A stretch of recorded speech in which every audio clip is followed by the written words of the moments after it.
Welcome to the Diocese of Salisbury podcast.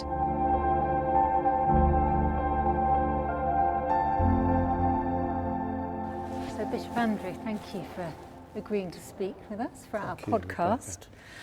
And I've got some quick fire questions to warm you up.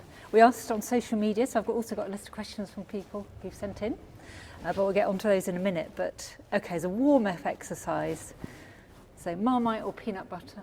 Oh, both of them together? No, you've got to do it either or. Oh, that's unfair. And you can't think about it. Oh, it's heavens. a quick fire Marmite. question. Marmite, okay. Okay, beach or city? Beach, actually. Dylan or Bowie? Dylan. That's far too easy, that one for you. Cornwall or Scotland? Cornwall. And your favourite sweet as a child? I've just put this one in there because of the conversation we've just had about sticky polos. What was your favourite childhood sweet? Oh, fantastic. I very much enjoyed sherbet lemons, Rebecca. The ones with the licorice? No. They were boiled Oh, yellow yes, sweets yes. with sherbet inside in a little paper bag. I do remember those. quarter Very of bad sherbet for your lemons. teeth. So, how are you feeling about moving on? There's only a few weeks left to go. Oh, in this mixed diocese. feelings. Yeah, mixed feelings. I mean, full of promise and excitement, of course, about what lies ahead. But today, particularly, we're recording on Maundy Thursday, full of love and gratitude, actually, for the people that I've worked with and served amongst. So I'm feeling in transition in that sense of looking back and looking forward at the same time. So a lot of gratitude today. And you preached today, and you've just mentioned it's Maundy Thursday and we're here for the Chrism Eucharist, and you preached about being a leader, or being called, but being a leader in the church today. And how hard is it to be a leader in the church today, to sort of put yourself forward? We know obviously what some of the reaction to from the media to things the church might say, or individuals in the church might say. I mean, how hard is it, would you say? I think at any scale of church leadership, it can at times be intensely challenging. And partly that is because one has to find oneself as part of a body that is bigger than ourselves. And at times that can feel confusing or challenging, extremely so at times. But the thing, whether one is in local leadership as church warden or a parish priest or whatever scale of leadership one's at, I think the thing to remember, and the thing that I try to keep before me, is that the church is not first of all a structure or an organisation. It's a living thing. It's an organism, it's a body. And therefore it needs to operate at the human scale. And I'm constantly trying, whether I'm in a committee or in an encounter or whatever, or I'm working through a situation at my desk, I'm always trying to work at the human scale, which tends to be my route through things. So do you, as you move on, do you have a sense of trepidation? Is it fair to ask you that, or is that? No, it's fair to ask. Where does the awe and trembling phrase come from? But is that how you approach your next move? Yeah, well, in fear and trembling. Yeah, absolutely. And I don't think actually anybody can or perhaps should step into senior leadership, or maybe any leadership, without feeling daunted in some way. And immediately one thinks of all the things one is not. You know what I mean? So when you're stepping into a new role, you don't immediately think, at least I don't, of the things, oh yes, I can do this. I think of the things that I'm not. And you therefore think, well, therefore I'll need good people around me, and praise God I have good people around me in the new team who will be different from me, with complementary skills. So I'm going to be, again, part of a body. I don't have to be everything. Nobody in leadership has to be the whole recipe. They're just one of the ingredients. And so I take comfort from that. But actually the announcement day in St Albans a couple of weeks ago was an incredible boost. Actually, I found it very moving and very and helped me to feel that this was good and right. It was so full of promise. It was a day like today, on the brink of spring, and with a kind of recognition of a place that I'd known 40 years ago plus. And yes, a homecoming, but as that in itself isn't sufficient. As we know from the gospel, Jesus' homecoming wasn't entirely easy for him, but actually with a sense of promise about the place as it is now, and thinking, oh yes, I really do want to do this. So I loved it actually.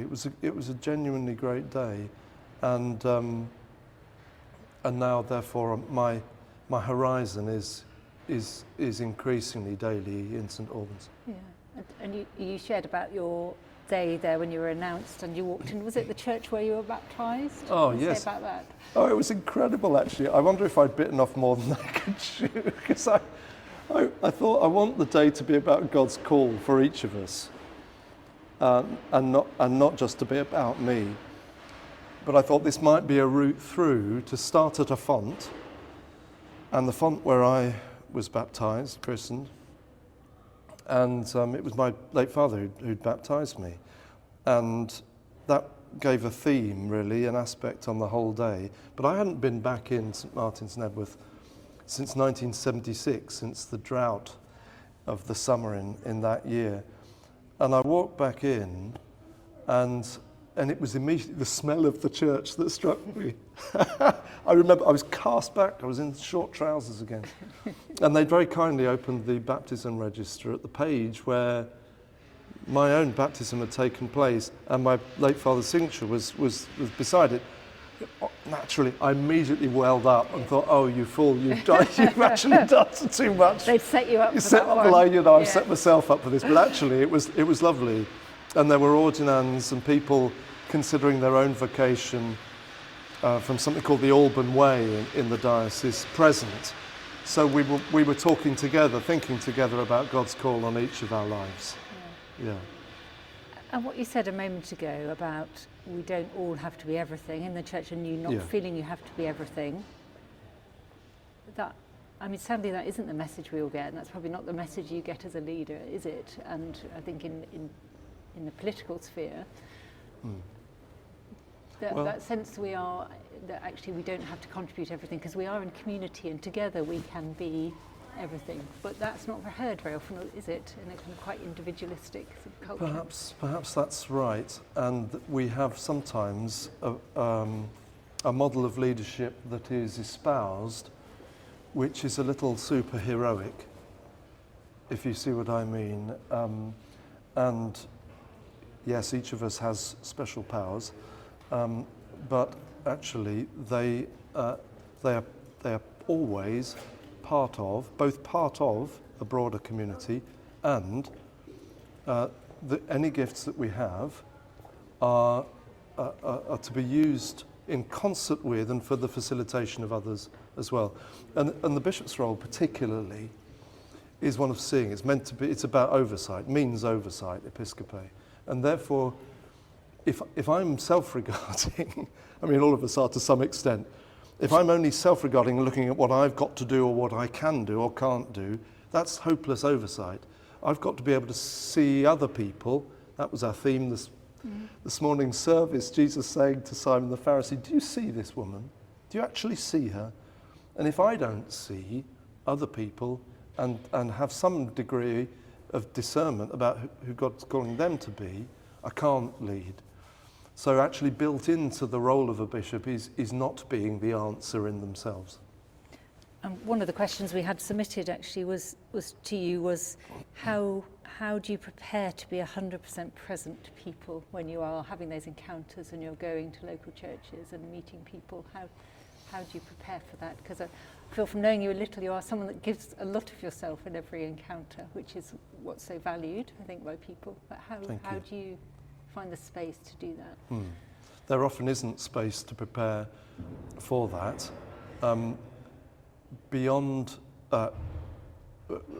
as one might expect me to say, beyond prayer, sometimes a very swift prayer And what I do get, I have got into the habit of, quite early in this job, was praying, Lord, go before me. And that took a second and a half probably to say that. As I literally walk into a room or into an encounter or a meeting, Lord, go before me. Jesus promises in the Last Supper that he goes before the disciples to prepare a place for them. And I find it great comfort that he promises that as the pioneer, the one who goes first. And so I choose to believe and think that when I arrive into an encounter, the Lord has got there just ahead of me, and certainly in the life of the person I'm encountering. And that enables me to be present. And also just practically, one thing at a time. You know, it's leading a long service, as any priest or minister knows, you can't comprehend the whole thing. I can't comprehend the whole diocese all at once. You take a bit at a time, one thing at a time, a person at a time.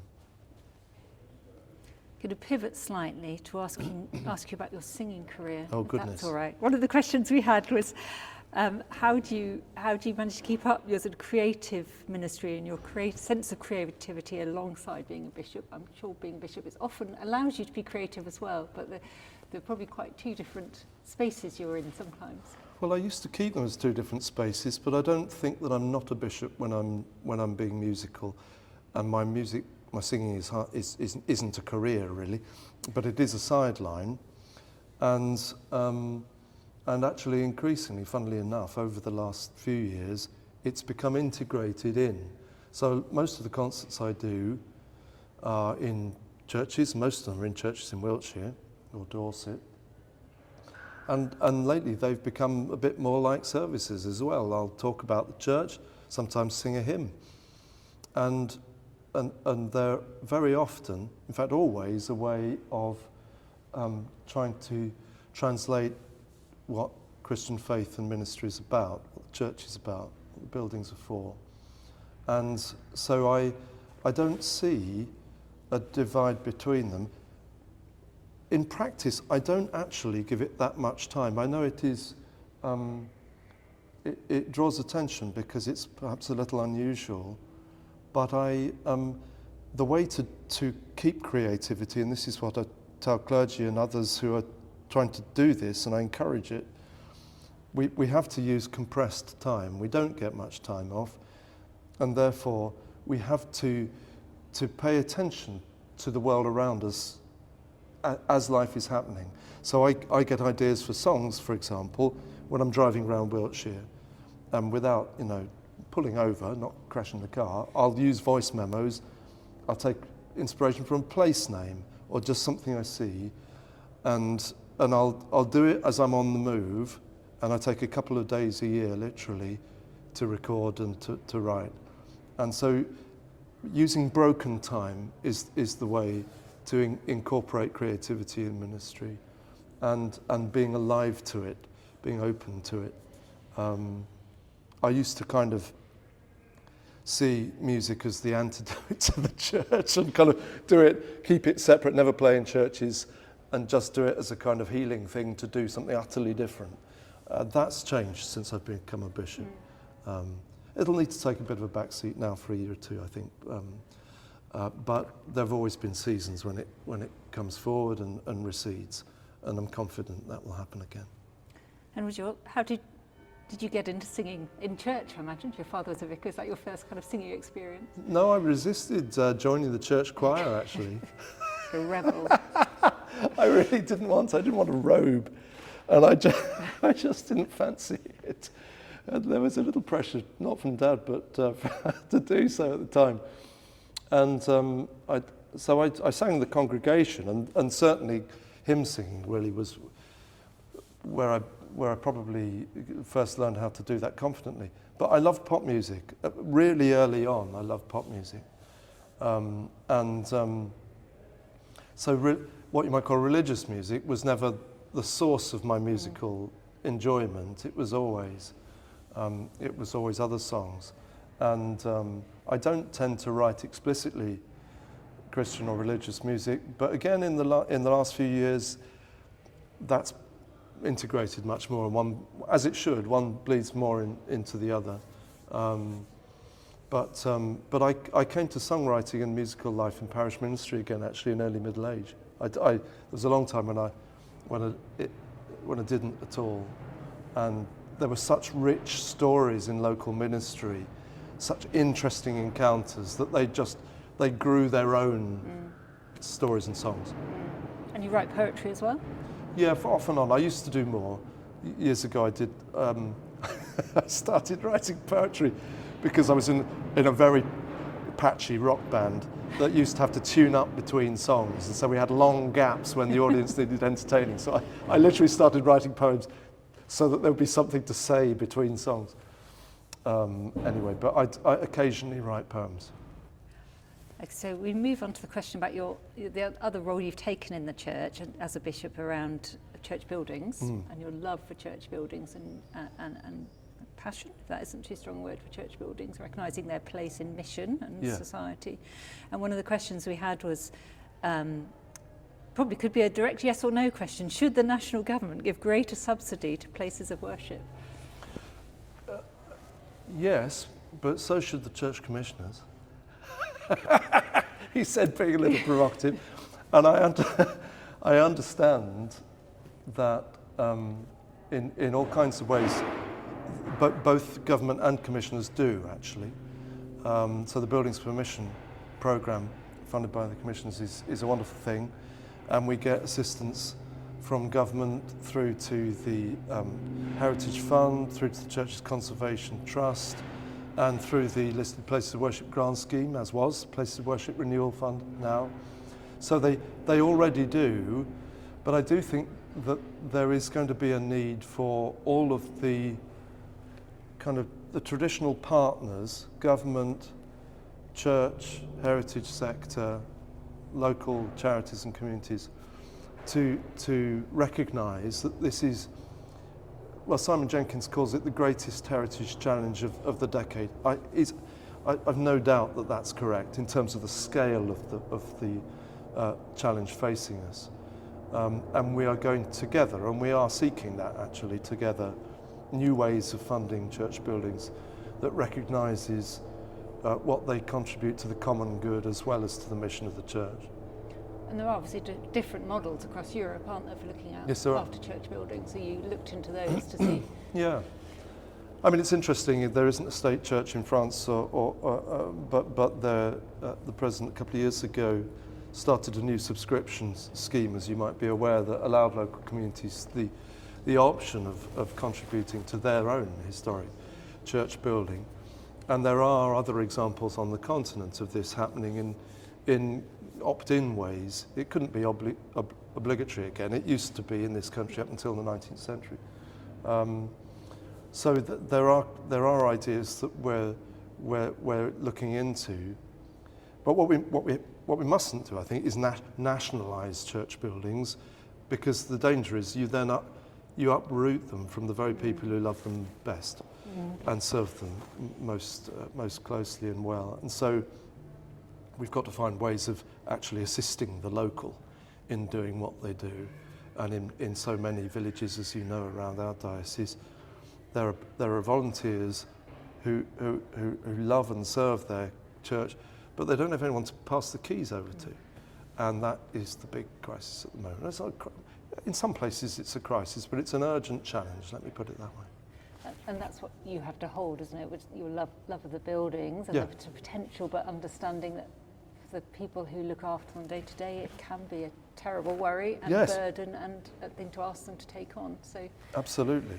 And we send clergy into ministry and often commission wardens and other officers to look after and be responsible for buildings without any training at all. Clergy, I mean, in some places they do and might. I had nothing. I had to learn it in post by default. You're given, as I say, the keys to, in effect, a medieval castle. It's just you're expected to know how to read it, what its benefits are, how to start a project. I mean, all of this has to be learned on the job. We could do so much more, and we are looking into is there a basics course around church buildings that would really help? Books like Kenneth Padley's Kingdom Buildings, who works here at the cathedral, are really good primers in how to do that, but more is needed.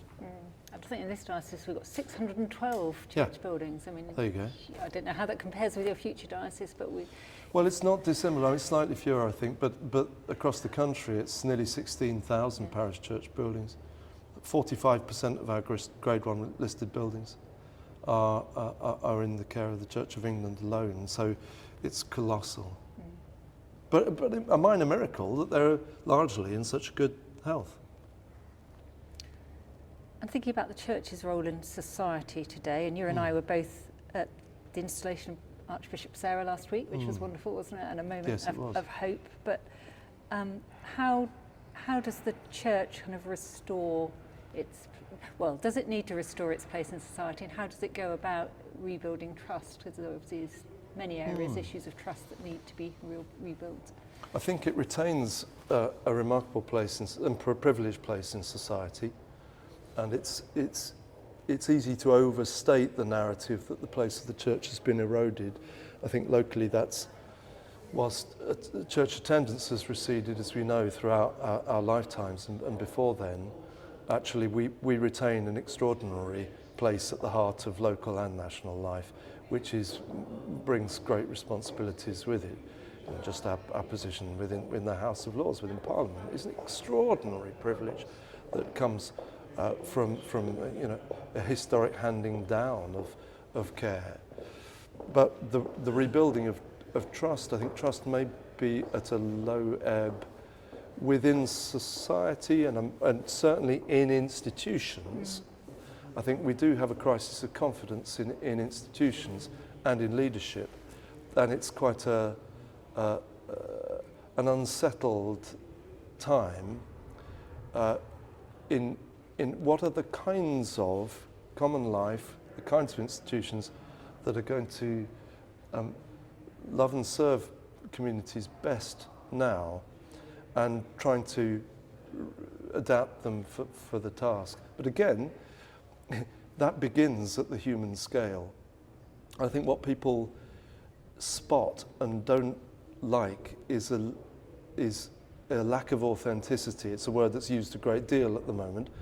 I mean, one can put on and act up authenticity, but being truly authentic is actually being able to relate humanly, as it were, to real situations and people, whilst also bearing responsibility for institutions that enable human life to flourish.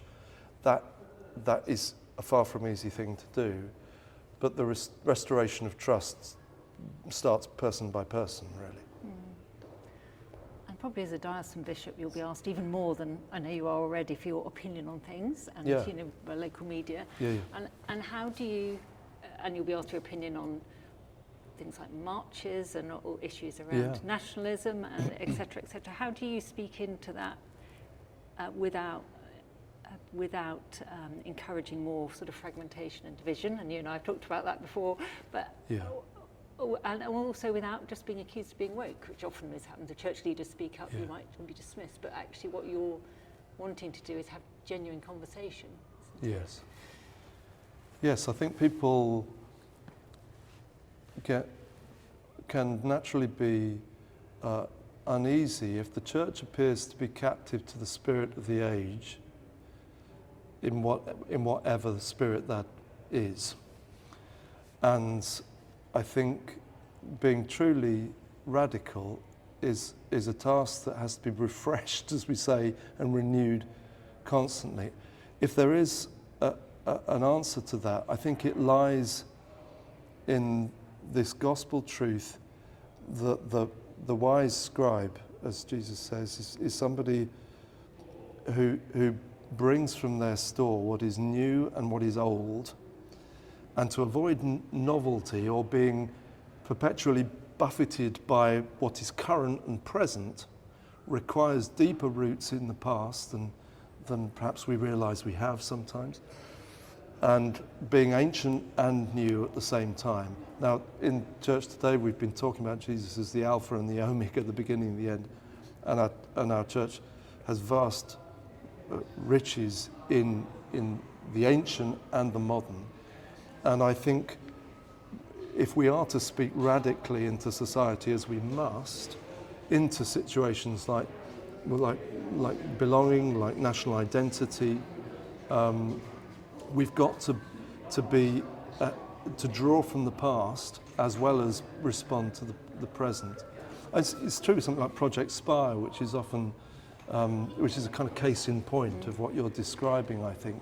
And there are really good historic traditional reasons or cases for that being a good thing. And so it doesn't mean that one is sort of captive to being